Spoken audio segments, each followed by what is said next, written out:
I want to continue to talk about Missouri State for a little bit longer, then I want to pivot to some larger college football issues.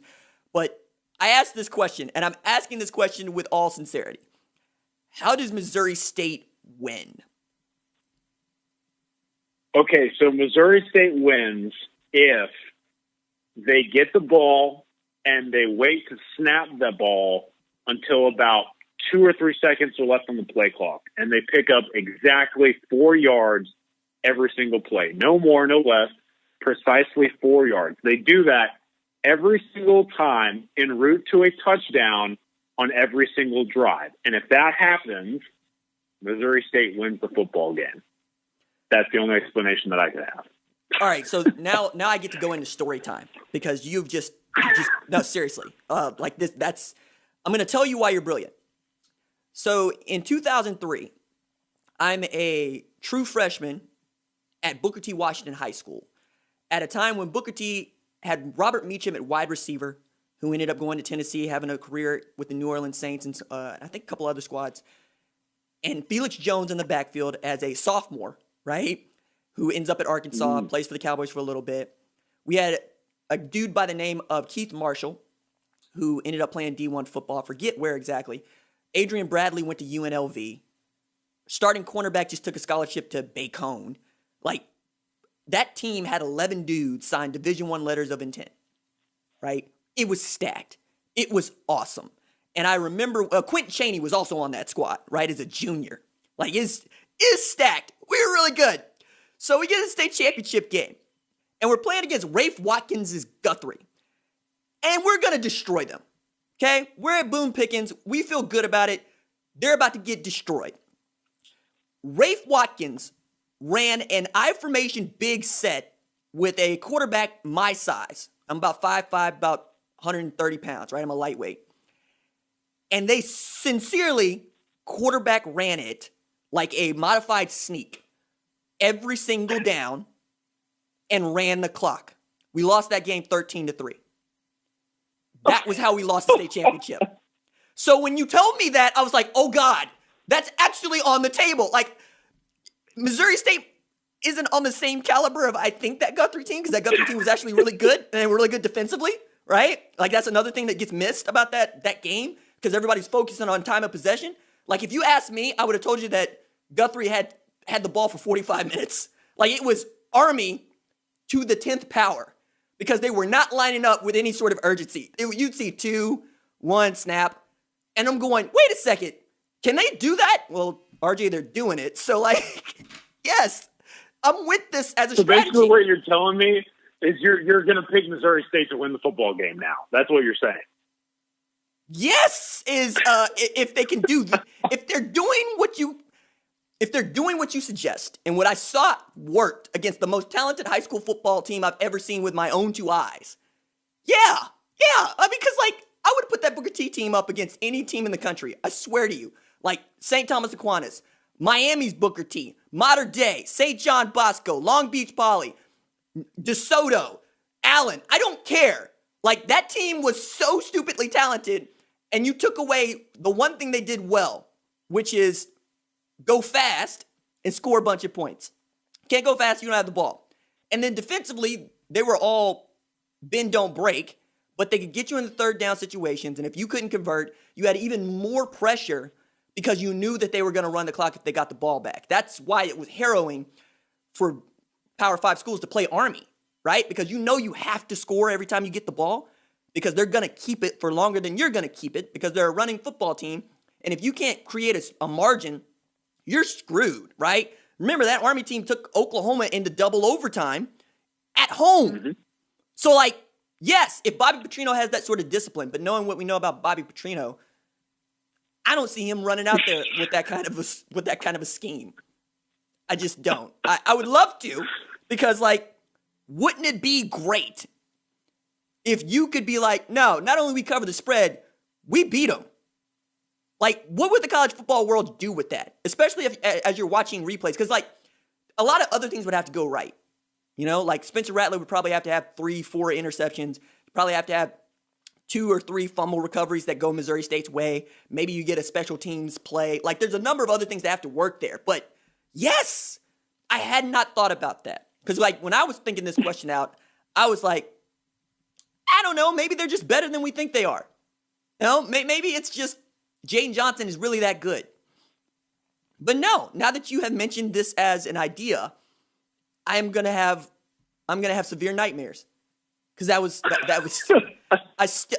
and you have to remember, for me, going to Booker T, they hadn't won a state championship since 1984. And that was the best team that we ever had. Now, they win a state championship, I want to say 2007, like the year after I graduated.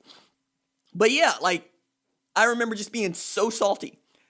And then to look back at that team and see how many pros were on it, and to see how many great Big 12 and SEC players were on it, you're like, how? And then, Rafe Watkins ends up being one of the better high school football coaches in the state of Oklahoma. So, like, full credit is due to him. All right. Now that I have lived that nightmare over again, thank you so much, Colin. God, where did you come up with that? You're welcome. Where did you come up with that? My old high school coach back in the day, shout out to my old offensive coordinator, Greg Cranfield. We used to get graded by our, quote, productive plays. And a productive play was precisely 4 yards or more. And we were a base I form. We ran it left, we ran it right, and our version of an exciting play was 38 toss to the outside. And I will never forget being in meeting rooms early in the morning as he waved around his pointer and said, 4 yards, productive play, and then scratched in a check mark or screamed at us when we picked up like 2. And so then you just remember these old days of 4 yards, productive play, 4 yards, productive play. Mix it in with a little bit of clock. I mean, I'm telling you, that's an offensive recipe for success. So if I were an offensive coordinator, that's exactly what I would be doing too. Goodness. All right. So now is the time in which I ask, again, sincerely, for you to name the score. Because, the books that were brave enough to put up a line on this game have it at about 40.5, right, as the spread. That's a big number. And for perspective here, Texas is given 43, right? They're laying 43 against UTEP, right? Missouri State's laying 40.5. Like, what? Okay, fine. So, like, what do you think the score is going to be when the clock strikes 0? Oh, this is tough. I definitely feel like Oklahoma's going to cover. I know that's tough to say, but I mean, it's just not a good football team they're facing. And I have a lot of confidence in some of the talent that's on OU's roster against this specific matchup. So I would say somewhere in like the 56 to maybe like 10 range. I mean, I just don't think Missouri State's scoring more than 17 points in this football game. So with that being in my mind, I'm picking OU on the 40.5. And I feel like Oklahoma can put up mid to high 50s. So that's what probably my ballpark guesstimate would be like. See, this is really a conversation to have with Lincoln Riley about. So, Lincoln, you understand there are those of us that have a little bit of interest in this game outside of whether or not you win it, right? Because if I was talking to Jimbo Fisher, I got full faith. They're going to cover and then some. Because Jimbo will call timeout in the fourth quarter, up 39, to make sure that he gets us that field goal that puts us over the top, okay? Like, Jimbo understands. There are a few of us that see some significance in this number, sir, okay? This is not the time to play the under, Lincoln, okay? So in the third quarter, if I see you just running the football, I'm going to be like, yo, man, we talked about this. We talked about this, all right? The number is the number, okay? And if they get close to the number, I need you to go back and turn it back up, all right? I need you to hit that dial because we have data to show. Lincoln Riley ain't necessarily interested in looking out for his people. You know what I'm saying? He ain't interested in looking out for the rest of us. Like, I understand you want to run the football. I understand you don't want to embarrass nobody. But damn it, man, the number's 41. Okay? The number's 41. So if you up 42-0, cool. Do whatever it is you want to do. Okay? But as soon as they score 3 points, hey, we got to get it back.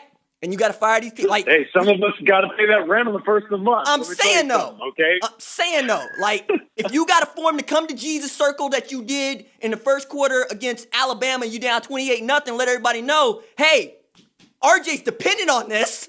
We got to go out there and we got to get 3 points right quick with 12 seconds left on the clock. Then that's what needs to happen. All right? Like, the Wonderkin stuff aside. Don't play with the mortgage, okay? Don't play with the mortgage right now, Lincoln, okay? Some of us can't afford to lose this place that we got over your shenanigans.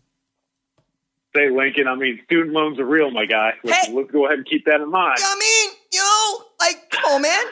Like, we're not even asking you to give us your money. Just, we're trying to double ours. You know what I'm saying? Look out for ours. Come on now. Help us out, Like, this is how we know you in, right? This is how we know you understand. And this is when it comes back to trying to, go to bat for you, we can remember, man, he covered. Great teams cover. Okay? Good teams win, great teams covered. You understand, Lincoln? And Missouri State, same for y'all. Okay? Once this gets out of hand, ain't no need for you to leave them starters out there. Nah, baby. Nah. You don't want to get nobody hurt. Just go ahead and sit them down. I saw a bunch of redshirt freshmen at quarterback position. Let's go ahead and get them some run. All their moms want to see them throw the ball a little bit. Hey, you know what I'm saying? Get the water boy in there. You know what I mean? Put those athletic trainers in some pads. Get them some run. They got eligibility left. It's fine. I'm sure you're going to have 1 or 2 people on the sideline that just got press pads to be like, hey, you guys want to call the play? Go ahead. Call any play you want. Doesn't matter. Yeah, RJ is watching this game. We want to make sure that we call, maybe that one play where we get sacked, 15-yard loss and fumble and scoop and score. Call that one. Call that one, Bobby. All right. So now that I've had my jokes with that, because what score? If it's 56-14, cool. That's perfectly mundane. That's 42 points. That covers. Let's go 56-14. Let's do that, right? Because there's so many ways it can go, because you want to get guys opportunities. You want to have Tanner Mordecai get as many reps as you possibly can. You want to give him an opportunity to throw the ball around. Riley was talking about how bad he felt that he can't get Mordecai more reps at a time when, he probably would have got more reps and made it a closer battle. So I'll be interested to see if even Tanner Schaefer gets some run, because he's a redshirt senior. It's going to be his last opportunity to do that. I'm going to go 56-14. All right. I want to do a little around college football segment to end here. And I want to start with